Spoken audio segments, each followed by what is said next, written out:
नमस्ते।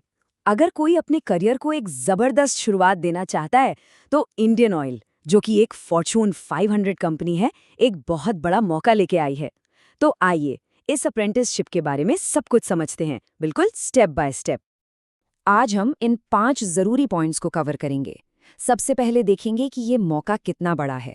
फिर जानेंगे कि कौन कौन अप्लाई कर सकता है, सिलेक्शन कैसे होगा, अप्लाई करने का पूरा प्रोसेस क्या है, और आखिर में जरूरी तारीखें और फाइनल चेकलिस्ट। चलिए शुरू करते हैं। तो सबसे पहले ये समझते हैं कि ये मौका असल में है क्या और कितना बड़ा है, क्योंकि ये किसी छोटी मोटी कंपनी की बात नहीं है। ये एक फॉर्च्यून 500 कंपनी की राष्ट्रव्यापी पहल है। देखिए, इंडियन ऑयल इसे सिर्फ एक अप्रेंटिसशिप नहीं कह रहा है, वो इसे राष्ट्र के लिए एक कौशल निर्माण पहल यानी एक skill building initiative for the nation बता रहे हैं। मतलब साफ है, ये सिर्फ एक जॉब नहीं है, बल्कि देश के युवाओं को स्किल्ड बनाने का एक मिशन है।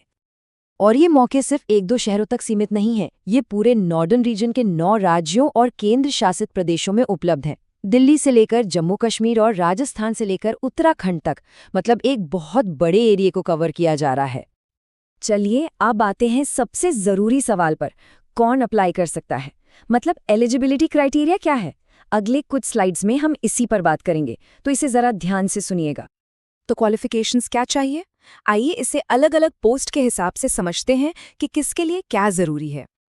अगर कोई ट्रेड अप्रेंटिस के लिए अप्लाई करना चाहता है, जैसे फिटर, इलेक्ट्रिशियन या मशीनिस्ट, तो उसके लिए 10वीं पास होना जरूरी है और साथ में उसी ट्रेड में 2 साल का रेगुलर ITI कोर्स किया होना चाहिए। सिंपल और सीधा। अब बात करते हैं टेक्नीशियन अप्रेंटिस की। इसके लिए क्राइटेरिया थोड़ा अलग है। यहाँ पर इंजीनियरिंग की रेलेवेंट फील्ड में 3 साल का रेगुलर फुल टाइम डिप्लोमा होना जरूरी है। ग्रेजुएट अप्रेंटिस के लिए, जैसा कि नाम से ही जाहिर है, किसी भी विषय में एक रेगुलर ग्रेजुएशन की डिग्री होनी चाहिए। और हाँ, जो डेटा एंट्री ऑपरेटर यानी DEO की पोस्ट है, उसके लिए सिर्फ 12वीं पास होना काफ़ी है।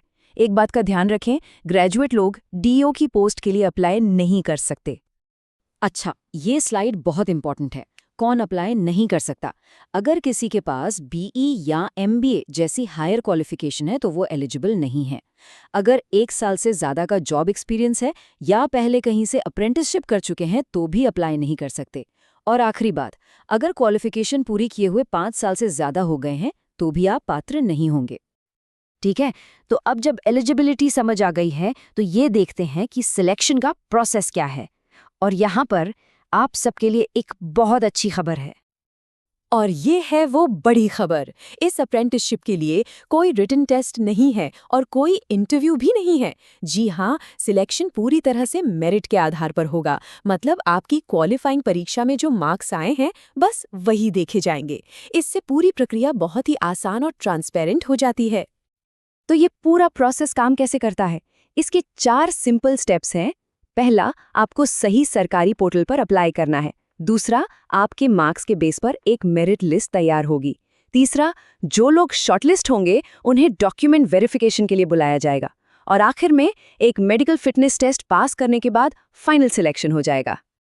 चलिए अब सबसे प्रैक्टिकल हिस्से पर आते हैं कि अप्लाई करना कैसे है। इस प्रोसेस को स्टेप बाय स्टेप समझते हैं ताकि कोई गलती ना हो। यहाँ पे एक बहुत जरूरी बात है जहाँ अक्सर कंफ्यूजन होता है। अप्लाई करने के लिए 2 अलग-अलग सरकारी पोर्टल हैं। अगर ITI या डेटा एंट्री ऑपरेटर के लिए अप्लाई कर रहे हैं तो NAPS पोर्टल पर जाना है, और अगर डिप्लोमा या ग्रेजुएशन वाली पोस्ट के लिए कर रहे हैं तो NATS पोर्टल का इस्तेमाल करना है।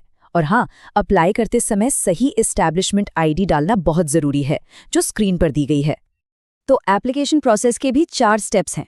सबसे पहले सही पोर्टल पर जाकर खुद को रजिस्टर करें।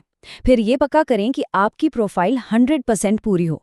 इसके बाद सही ID का इस्तेमाल करके IOCL के लिए अप्लाई करें। और आखिर में, जो कि बहुत ज़रूरी है, नोटिफिकेशन में दिए गए माइक्रोसॉफ्ट ऑफिस फॉर्म लिंक पर जाकर भी अपनी डिटेल्स सबमिट करें। याद रखिए, ये दोनों काम करने ज़रूरी हैं। चलिए अब हम अपने आखिरी सेक्शन पर आ गए हैं, जहां हम बात करेंगे ज़रूरी तारीखों की और उन चीज़ों की जो अप्लाई करने से पहले आपके पास तैयार होनी चाहिए। इन तारीखों को कहीं नोट कर लीजिए। एप्लीकेशन 12 सितंबर से शुरू होंगी और 11 अक्टूबर को रात 11:55 पर बंद हो जाएंगी। उम्र और क्वालिफिकेशन के लिए जो कट ऑफ डेट है वो 30 सितंबर है। तो ये पक्का कर लें कि इस तारीख तक सारे क्राइटेरिया पूरे हो रहे हों। और अप्लाई करने से पहले ये रही आपकी फाइनल चेकलिस्ट। आपके पास एक वैलिड पैन कार्ड, आधार कार्ड और एक बैंक अकाउंट होना चाहिए। और ध्यान रहे, बैंक अकाउंट आधार से लिंक्ड हो और डायरेक्ट बेनिफिट ट्रांसफर यानी डीबीटी के लिए एक्टिवेट हो, क्योंकि स्टाइपेंड इसी के जरिए आएगा। ये सब पहले से तैयार रखने से प्रोसेस बहुत स्मूथ हो जाएगा। तो सवाल यही है कि क्या ये एक नए करियर का पहला कदम हो सकता है? इंडियन ऑयल जैसी टॉप कंपनी के साथ ये सिर्फ एक अप्रेंटिसशिप नहीं है, बल्कि एक ऐसा लॉन्च पैड है जो किसी के भी भविष्य को एक नई उड़ान दे सकता है। अब फैसला आपको करना है।